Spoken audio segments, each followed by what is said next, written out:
House of Alexandria atau Mercusuar Alexandria. Bangunan ini merupakan salah satu dari 7 keajaiban dunia kuno. Mercusuar ini dibangun oleh dinasti Ptolemeus pada masa pemerintahan Ptolemy II Philadelphus di 3 abad sebelum Masehi. Menara ini diperkirakan tingginya mencapai 100 meter lebih, dan selama berabad-abad bangunan ini telah menjadi salah satu struktur buatan manusia yang tertinggi di dunia. Dan berikut ini adalah sejarah Mercusuar Alexandria selengkapnya.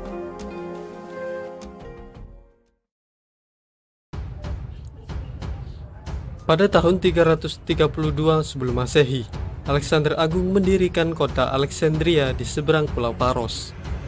Alexandria dan Paros kemudian dihubungkan oleh sebuah mall yang membentang sepanjang lebih dari 1.200 meter yang disebut Hepta Stadion.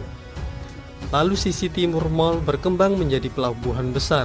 Setelah Alexander Agung wafat, Ptolemeus mengumumkan dirinya sebagai raja pada tahun 305 sebelum Masehi.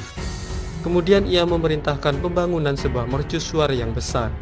12 tahun kemudian, bangunan itu pun selesai pada masa pemerintahan putranya, Ptolemy II Philadelphus. Bangunan ini memakan biaya sebesar 800 talenta perak. Cahaya pada puncak menara berasal dari tungku yang terbar di bagian atas. Mercusuar ini dibangun dari balok batu besar berwarna terang dan memiliki 3 tingkat. Pada puncaknya juga terdapat sebuah cermin yang memantulkan sinar matahari pada siang hari. Tiap sudut mercusuar dihiasi dengan sebuah patung Triton, dan pada puncak menara juga dihiasi dengan sebuah patung Poseidon atau Zeus. Penulis Al-Masudi di abad ke-10 Masehi menyebutkan bahwa sisi yang menghadap ke laut terukir sebuah prasasti yang didedikasikan untuk Zeus. Sayangnya situs bersejarah itu sebagian telah retak dan rusak karena gempa bumi yang terjadi di tahun 796 dan 951 Masehi. Kemudian terjadi kerusakan yang lumayan parah di tahun 956, dan gempa bumi terjadi lagi di tahun 1303 dan 1326 Masehi. Dokumentasi menunjukkan kalau gempa bumi di tahun 956 telah meruntuhkan kurang lebih 20% dari tinggi menara.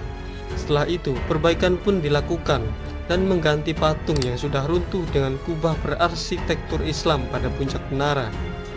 Catatan akhir tentang mercusuar setelah gempa bumi di tahun 1303 berasal dari Ibnu Battuta, seorang sarjana dan penjelajah Maroko yang melewati Alexandria pada tahun 1326 dan 1349. Battuta mencatat kalau kondisi mercusuar hanya tersisa menara persegi panjang dan jalan masuk. Akhirnya, sisa-sisa reruntuhan mercusuar itu menghilang pada tahun 1480 ketika Sultan Mesir, Qaitbay, membangun benteng dengan menggunakan bongkahan batu dari reruntuhan mercusuar itu. Pada tahun 1968, mercusuar itu ditemukan kembali. UNESCO mensponsori ekspedisi untuk mengirim tim arkeolog kelautan yang dipimpin oleh Honor Frost ke situs tersebut. Kemudian dia mengonfirmasi keberadaan keruntuhan yang merupakan bagian dari mercusuar karena kurangnya ilmuwan yang menangani, dan daerah yang dieksplor adalah zona militer. Eksplorasi pun ditangguhkan. Lalu kelompok arkeolog Prancis yang dipimpin oleh Jean-Yves Empereur menemukan kembali sisa-sisa mercusuar pada akhir 1994 di pelabuhan timur Alexandria.